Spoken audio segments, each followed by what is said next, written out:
took thousands and thousands of years to create this whole area.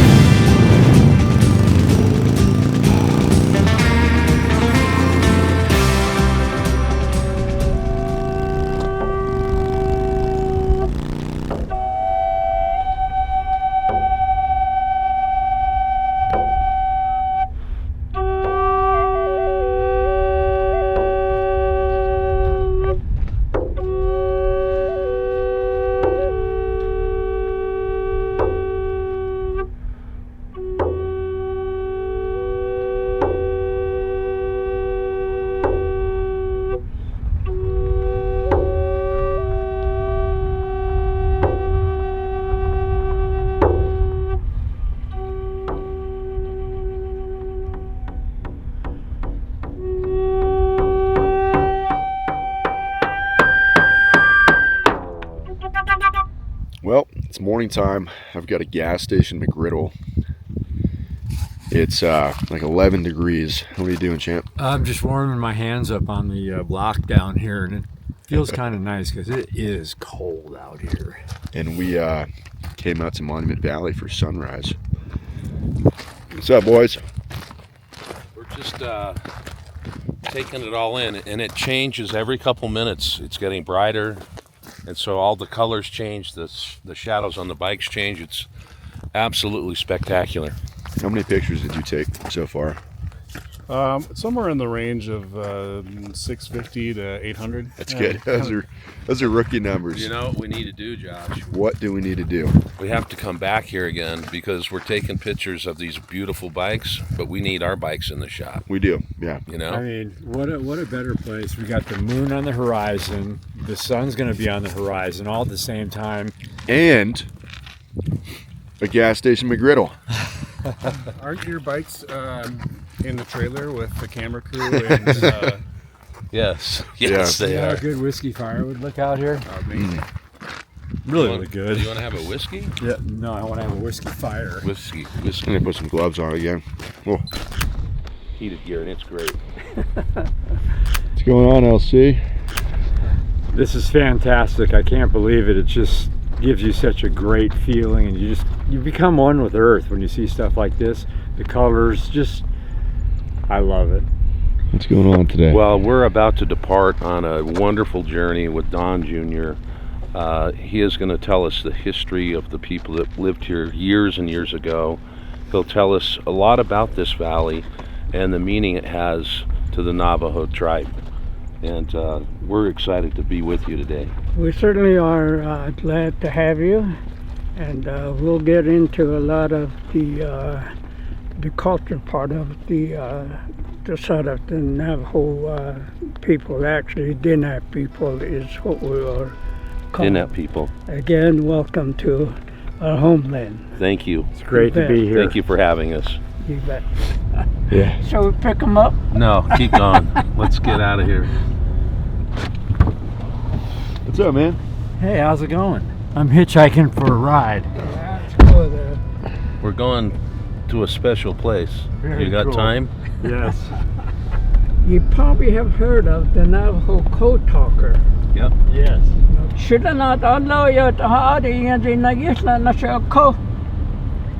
probably didn't even have time to write it down. But all I'm saying is a car that flies is going to go through the valley, turn south at about a mile point, drop an egg.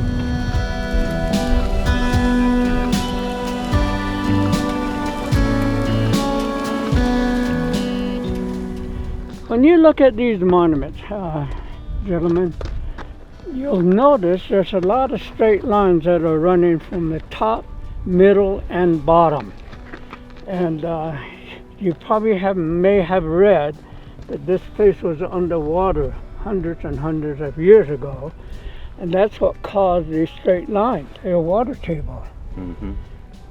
If you look, especially when the sun hits them, you'll notice they're lighter from the middle on up, which is an indication they probably stuck out of the water for quite some time.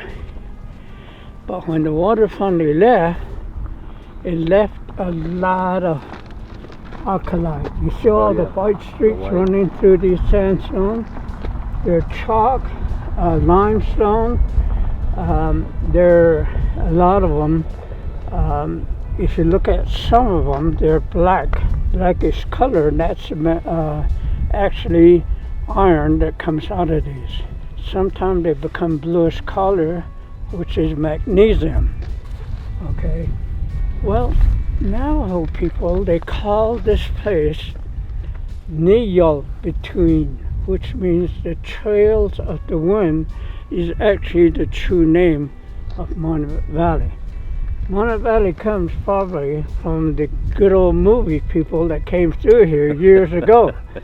John Wayne, John Ford. They couldn't say Sebi Disque Neo Between, which is the traditional name. Sebi Disque means white within the sandstone. That's what they're referring to. Okay, and of course, John Wayne couldn't say, or John Ford, the movie people, couldn't say him in Navajo, so they called this mitten, Mittens. the glove, the right and the left. Okay, that's the name. In our culture, it's called Ye'ibilla, which means the hands of the giant. When we first met, I greet him with a handshake, and I would say, Ya'ate. Can you all say that? Ya'ate. Hello. Okay. Ya'ate. But when you translate that, Ya means the heaven. Ya. Okay. So when I shake his hand, I don't do like a lot of people do. They grab your hand and give you that firm grip. Native people traditionally barely touch hand. The touch right here goes heart to heart. Okay? It's a spiritual greeting. Okay? It's a spiritual greeting. Come over here, let me show you something. Okay. When I shake hands with him, I greet him spiritually. Now, when I greet him, I say, Ya'ate, I'm greeting you with my whole family. The sun represents you. This is your mother. In our culture, mom is number one because she's the one that carries the bloodline forward. Okay? So, my mother and I, we come from a clan group. We have clan system.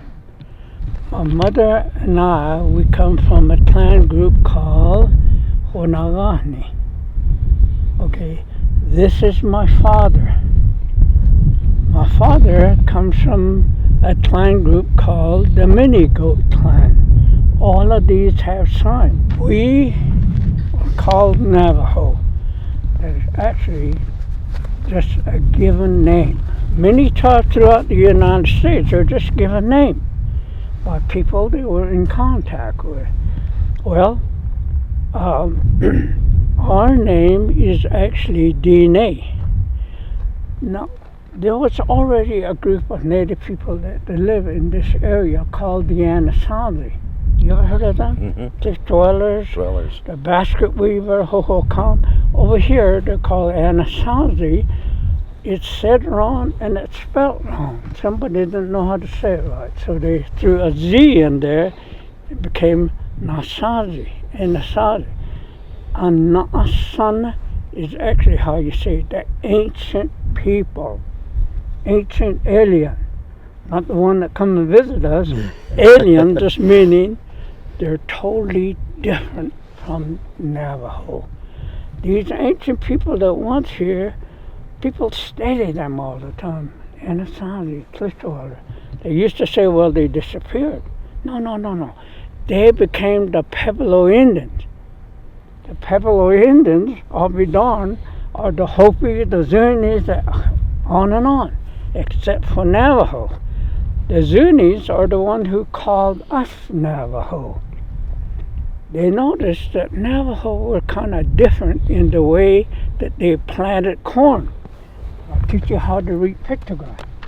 Navajos were planting corn in a big spiral like this. You ever seen one like that? Yeah. Well, Navajos were planting corn this way, not in rows. So the Zuni, when they saw that, they kept saying, the Nava. In their language, they're saying they cultivate different. That's what Navajo means, they that cultivate different.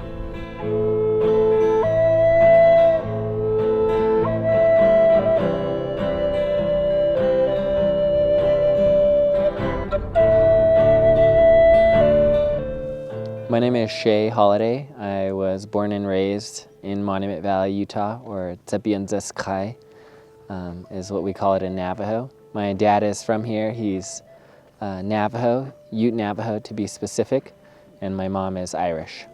I'm the owner of Monument Valley Safari. I started in 2018. I was in the business starting in 2011. My father also ran a tour business. His older brother and his older sister also ran a tour business, so it's been in the family for a while now.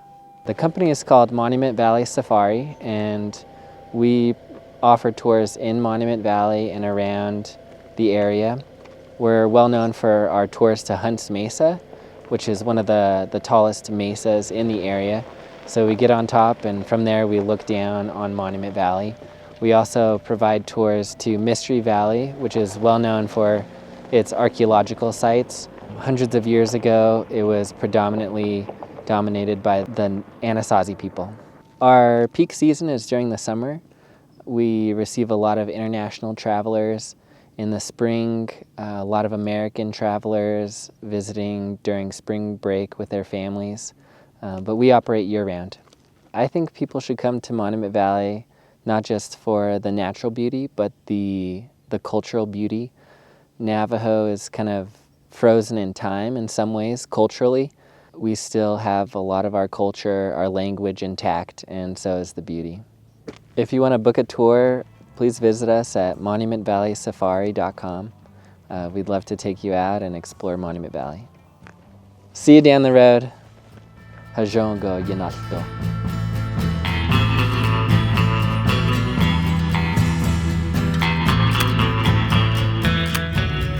Well, LC, you check the dream off the list. John Ford Point hopped on a horse. Yeah, I mean, You made we it. go by Monument Valley all the time, and now we're in the depths of Monument Valley, and we got to do the John Ford horse picture, so pretty cool. G-Man, how was that? Spectacular. I put the hat over my heart and I just prayed to our Lord and thanked Him for this beautiful spiritual moment we just had. It was crazy. It is unreal out here. Is your eardrop on? I was telling the guys, we've ridden through the valley so many times, stopped at Forrest Gump Point, but never actually been in the valley out here, and the terrain is so different. It's incredible. That horse is a different kind of horsepower. Yes. You know, in the good old days, when John Wayne, John Ford, they came out here to do those black and white movies. When they heard they were coming, the whole, I'm not kidding, they were traveling 70 miles just to be in the movies. These traditional people, they didn't speak English, zero. And they had, imagine they got some interpreters, but when they brought all those cameras and these equipment, you know, like what you have today, they don't have names for them. Right. And so you have to come up with names, new names, a telephone or whatever, computer even. Well, of course, that wasn't available in them days, but these natives wanted to be in the movies, and they were paid something like $20 a day. A day. In those days, it was a lot of money. Yeah. And so they came. They said, we want people with horses. And so here they come.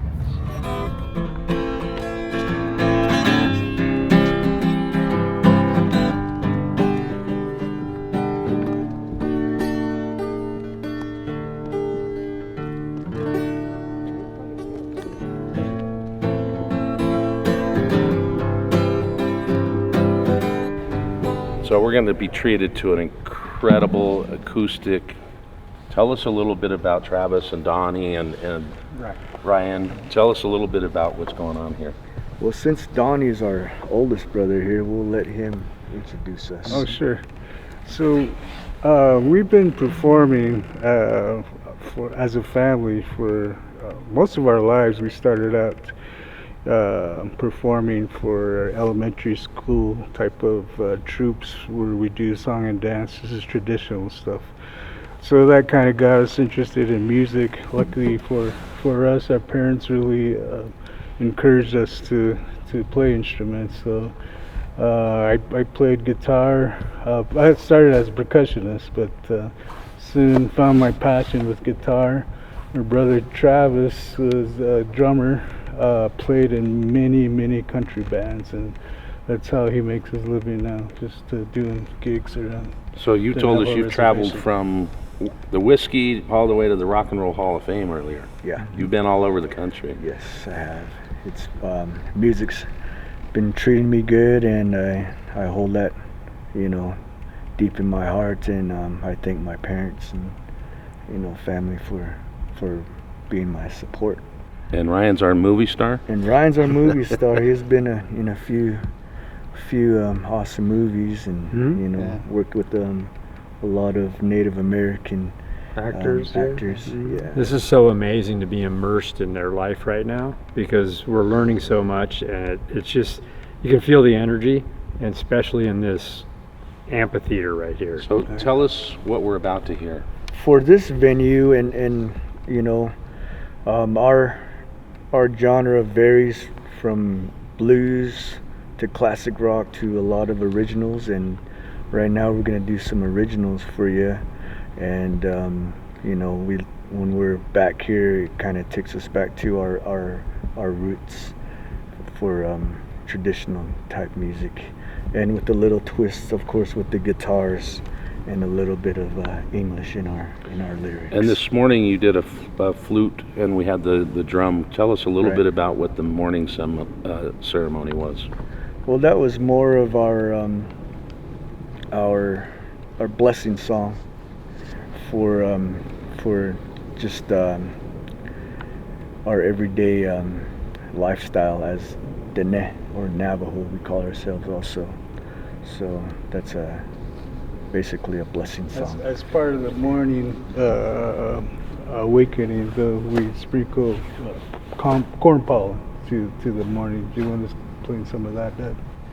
The corn pollen? Well, yeah, a lot of the traditional ways is we use corn pollen to make an offering to the heaven as well as the earth. It's a people call it corn pollen, but in Navajo we say tchadadin. Tchadadin really means the enlightenment of mind. We are here on earth to do our best to know the mysteries, to develop our mind, and of course to give back. And a lot of my traditional teaching has always been to respect the earth, the heaven. We are just the centerpiece, and that's what Tchadadin really means. We're here on earth for a purpose, and our destiny is, of course, to find out. And that brings happiness. It sure does. Well, let's hear these guys start jamming. Get over here. Let me get a picture of all of us real quick before we leave. Get in here.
So this is from our Cherokee Nation. This is a Cherokee stomp dance, and this is a social dance, also a social song. So we'd like to have you guys join us as well. All you have to do is repeat what I say. It's a call and response. You'll probably heard of that. So. Yeah. So just dig deep and get as loud as you want, Yeah, okay? get louder. This whole place is yours for today.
Well, we got about 20, 30 people doing that.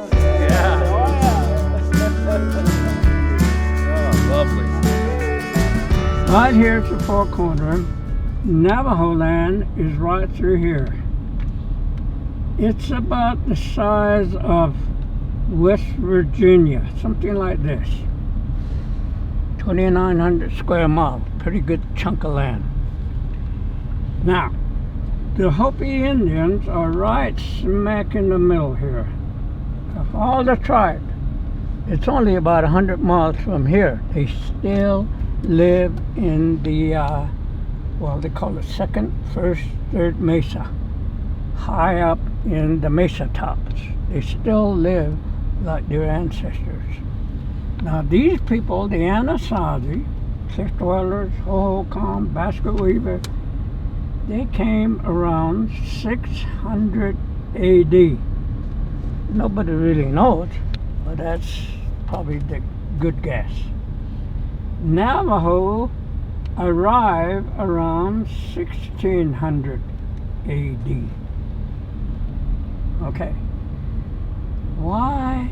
These people, when they came, they actually didn't migrate any further. They stayed put right here. Here comes the Navajo, I'll be darned. Here they come to the same area. The Hopi were there too. We respect the Hopi Indians living right smack in the middle because their ancestors were the first one here. So we honor that today. So we showed you guys the condensed version of some geography and some pretty incredible stories in history. That was the most amazing history lesson I think I've ever heard. Yeah. And you know what? We were talking about it last night at the table. I'm feeling like there's a lot of truth to what he's saying. Mm-hmm. What are you feeling? Yeah, it's wild hearing the perspective of stories passed down from generation to generation, explaining why things are sacred, explaining how things line up with the stars and the lands of, you know, the reasons why people are in certain places and where they came from. It is just incredible. See, every time you see the hand, it's indicating who wants to live here. Remember your genealogy passage in your hand, the Turtle Clan, the Snake Clan, which are the Hopi, the Goat, the Toad, and more Snake Clan. I really believe this is Grand Canyon. They're saying one generation came, another generation, another, 4 generations. Lots of children were born here. Lots of generations were born. This is childbirth. Plenty of water, corn. beans, squash is what they brought and left behind for the next group of native people to come. That's what you see here. They're deities. If you look at some of these pictographs, they look like aliens. They're not. It's actually, if you take the feathers, the eyes, the arms, the legs off, you're looking at an arrowhead. Spiritual. Spirituality. It represents protection. Okay? That's what they're trying to speak. One is male, one female. Everything in our culture has to do with male and female equality, harmony, balance. Man is no better than a woman no better, but they're equal, like this thing. Okay? You got the cornfields. Yep, everything is here. The might be in Grand Canyon, whatever's down here, it's broke off, and the wind is non-recent. I think this is one migrated. Whatever generation they migrated turned out to be Mesa Verde, Colorado. One stayed put, another group. But this is what they depended on for everything. The drought caused them to go to higher country. Again, well, it's a way to say the grocery store moved. What do you do when the grocery store is gone? You move right along with it. And so they end up in Mesa Verde.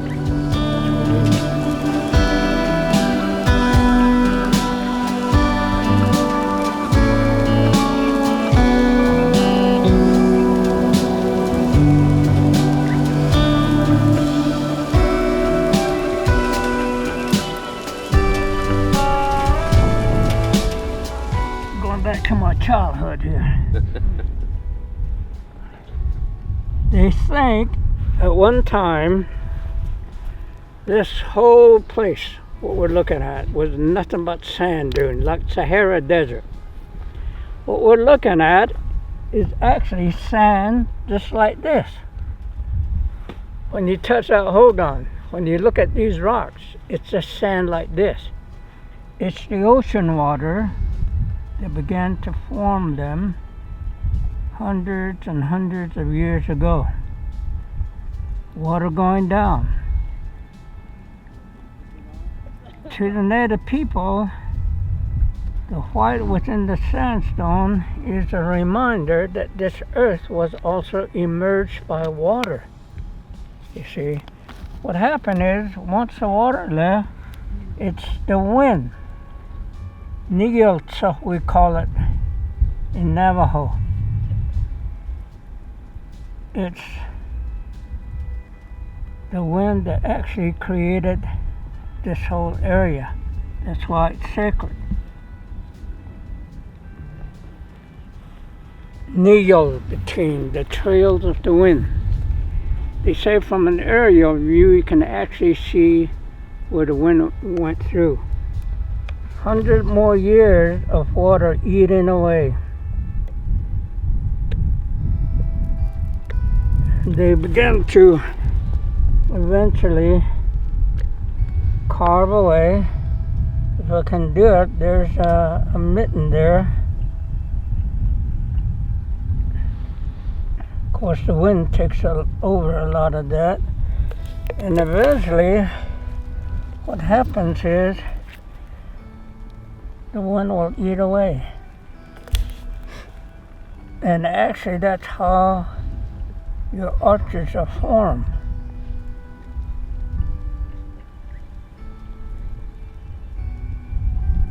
And then eventually you'll put a foundation with these monuments. When you see these air bubbles, they're actually turned to caves. It took thousands and thousands of years to create this whole area. We're doing that in a matter of minutes here. And of course the wind takes all that away. If the sun is at 100 degrees, it'll bake this, and I can actually pick this up. People look around. Look at trees growing out of these sandstone. There's no soil. Bushes growing out of these stones. because ocean water are still in these sandstone. There's probably, I would say, about 6 water holes out throughout this area. These guys hike all the time. So there are water holes here. There's plenty of water. That's probably why the Anasazi lived here. There was plenty of water.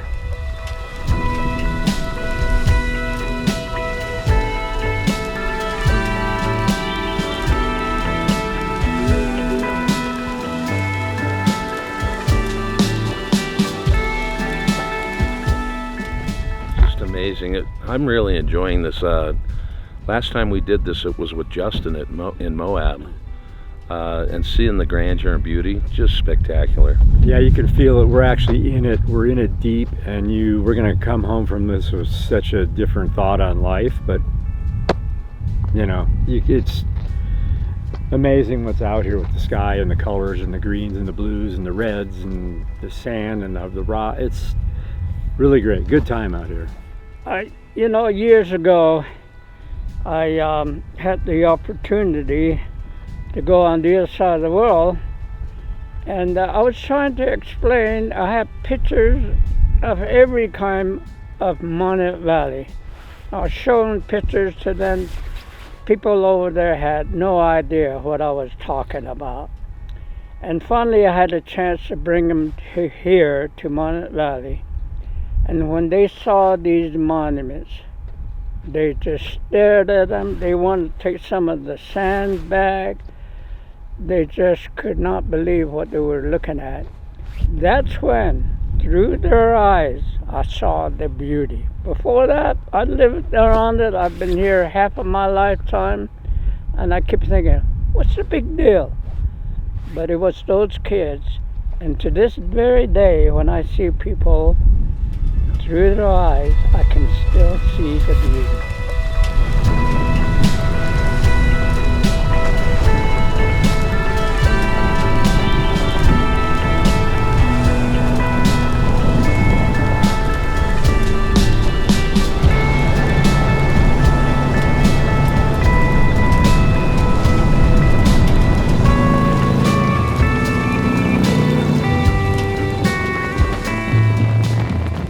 That was one of the coolest days that motorcycles have brought us to in a very long time, if not ever. This is a day that we'll remember forever, and luckily we have video so we can keep it forever.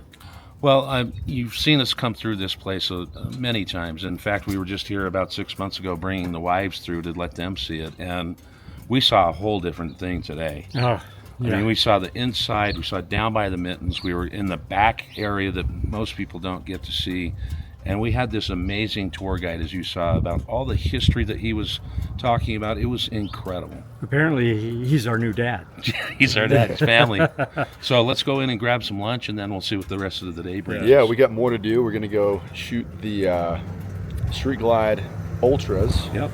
Maybe back in the park in front of the mittens where you guys saw us catch sunrise this morning. But we're going to cruise around. We'll be spending another night here tonight before we head off to where tomorrow? We're actually going to end up in Springdale, so go up through Page, maybe do the Horseshoe Bend, jump into Zion National Park, and then spend the night in Springdale. This trip might be too epic for us to handle it. I'm kind of thinking that, yeah. We're doing a lot of good stuff. Love it.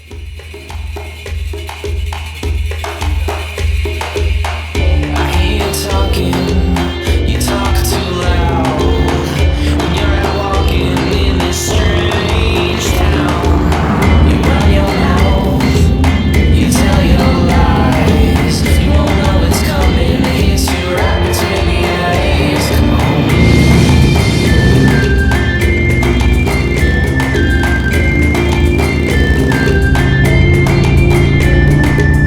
Go and take the long way, the long way, the long way. Go and take the long way, the long way. Hey, what are you doing over there? What's going on, Matt? You know, I'm just doing my job. I'm doing a little cleaning here, make sure the bikes look beautiful for the video. That's right. You know, it's not all glamorous. Glamorous work. Sometimes you gotta wipe a bike down. So in this video yesterday, you guys caught us capturing the CVOs at the Grand Canyon. Today we are capturing Street Glide Ultras here in front of the mittens at the iconic I'm tired. I don't know what I'm saying. Iconic View. We're at the Iconic View, and we're at the View Hotel. Cabins are over there. So G-Man's about to work his magic, share some stats, and Lance is about to do the same. What's up with it? Hey, you know, you couldn't think of a better place. I mean, we've been test riding in the most iconic places in the country, and we're going to talk in the most iconic places in the country.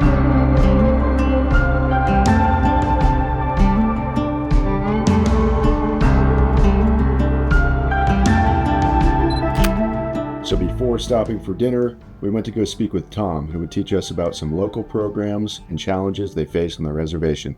Yeah, I'm Tom Regenbach with the Navajo Youth Empowerment Services. We go by Navajo Yes. It's a nonprofit organization that was established here on the Navajo Nation back in 1995. So we've been doing work on the nation since.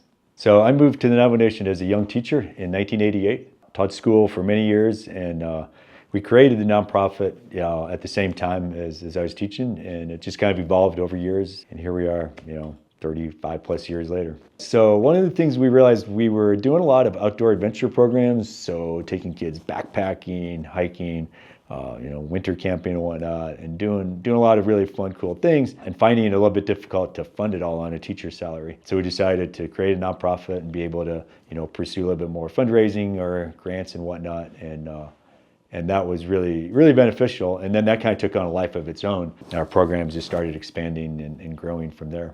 Youth are more sedentary today probably than 20, 30, 40 years ago. Less active, less outdoor time and whatnot. So it just felt that living in God's country like we do here on the Great Navajo Nation, it's like, shoot, we had so many opportunities to do those kind of activities. It was just a shame, not to capitalize on that. But we've got a lot of diabetes, obesity type issues, which is ironic because traditionally Navajo lifestyle is very active. Navajo people have been historically very fit, and that seems to have changed over the last few decades. Our program shift has really went from youth to families. And obviously youth are part of families, but we just found that, involving the whole family in hikes and outings and races and bike projects and trail building, it's just such a win-win. It gives the kids positive, fun activities and, all the things that we were originally trying to do, but then it also creates this family bonding time. Kind of being part of the wellness revolution, I think, is what I'm really proud of as looking at our nonprofit here after, 30 years now, is just being able to help create a healthier, more active, more fit Navajo Nation place where families can go out and just have fun together. And yeah, it's really an exciting time. And great things happening all across the nation right now, and lots of communities and schools, chapters just doing really, really cool things. So just excited to be part of that and help kind of encourage folks and keep moving that forward. Yeah, so if folks are interested in finding out more about some of the things happening on the nation, we have a website, navajoyes.org, that they can visit. We're also on Facebook and Instagram at the same Navajo YES, Navajo Yes. So yeah, love to have people connect with this and find out more, or come out for some of our events, or find out more about the Code Talkers and whatnot. It's a really great time. So, all right, thanks for listening to our story, and we'll see you down the road. Well, boys, where are we at again? This is the Goulding Dining Room, the hotel here. It's really the only thing around here that you can eat at this time of year. The Stagecoach. Everything's closed down. Yeah, But it's cool. Our cabin's like right over there, so yeah, short ride up. What's our choice tonight, do we think? I think the only choice we have is mutton pie. Mutton pie. I think I'm going to have the beef stew you had the other night with the hamburger patty. That might be a good choice. I might go for the steak though, because I had the. It's 22 degrees. You want to talk about it inside? Oh, we can, sure. Yeah, no, I like being Let's do cold. Matt, you going for a steak? I'm going to get a Navajo taco and a steak and put the steak in the Navajo taco and then eat it like a pizza. This is why we're friends. So That might be a good idea.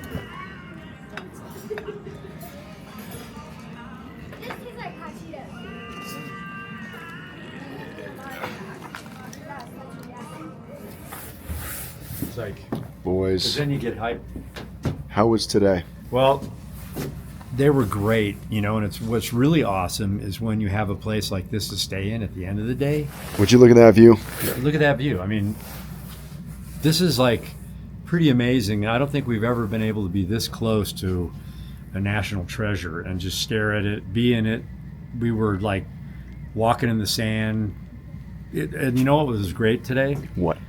Our guy Don, he made a mound and poured water in it, and he actually picked up the thing and he molded a full-on mitten and showed us how it happened over time. Sure did. That was great.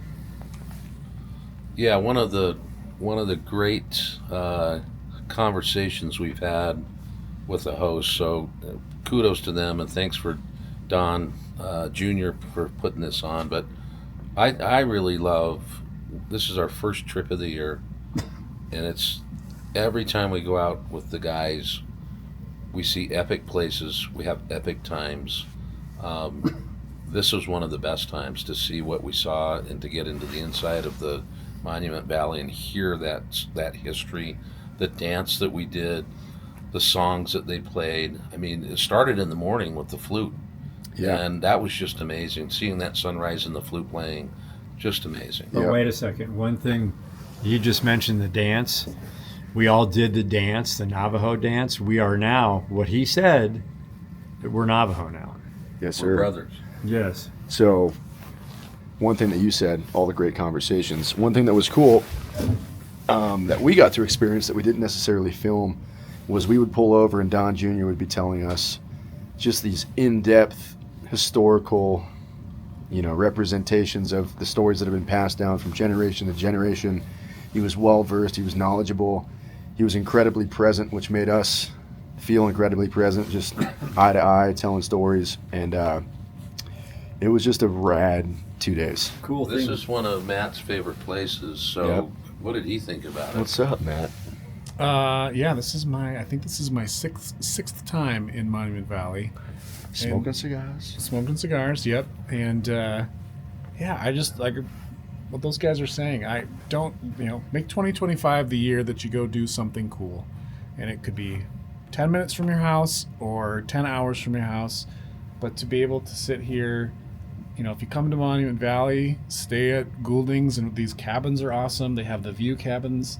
Just make the time to do something cool. And the biggest lesson from today, what did Don Jr. say about your handprint in the sand?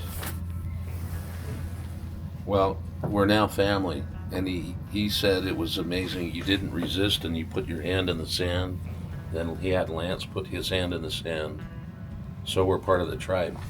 Well, Andy was just saying the handprint in the sand, you can't see color. You That's were right. able to learn from another person, see eye to eye. There's nothing more to it.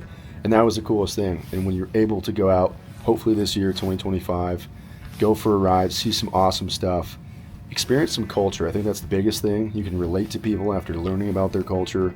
You learn more about yourself after hanging out with other people. It's just an incredibly good time. Well, and that's why we do this. That's why we go to small town America, because traveling across this country and meeting people, and just like Matt said, if you can go somewhere close to your house and learn something, do it. But if you can go a couple nights, there's nothing like packing your bike up again the next day and keep moving forward. What a great feeling. When you hear other people's experiences, even though it's a different culture, there are all these common threads that go through it. And you can say like, oh yeah, that's what their family does. I can see my family does things differently, but there are some things that are the same. We're not really that different. We're just different people from different parts of the country, and when you come together in a beautiful place like this, it's just awesome. And there's more to come, and hopefully you enjoyed this drop. We are headed to Springdale, which is Zion National Park tomorrow, by way of Page, Arizona. So it's going to be another couple great days of footage. But you need to subscribe to the channel, comment, hit the bell. What about TulaneLife.com? Well, you can go there too, but you know what? Say it. I was going to say one thing that I really liked about the end, when we got to the end of the tour, Don told us, or told his son, who told us that he really enjoyed having us on the tour because he said that we were very into the whole program and we wanted to learn kind of in this spiritual way. So I like that. And yeah, go to twolanelife.com. I second that, but also definitely go to twolanelife.com. Not whatever. We got parts, we got blogs, we got behind the scenes pictures, which you will see if you click the link in the description in the video below. You can read the blog, read some history, check out some more pictures from this trip, and enjoy the ride.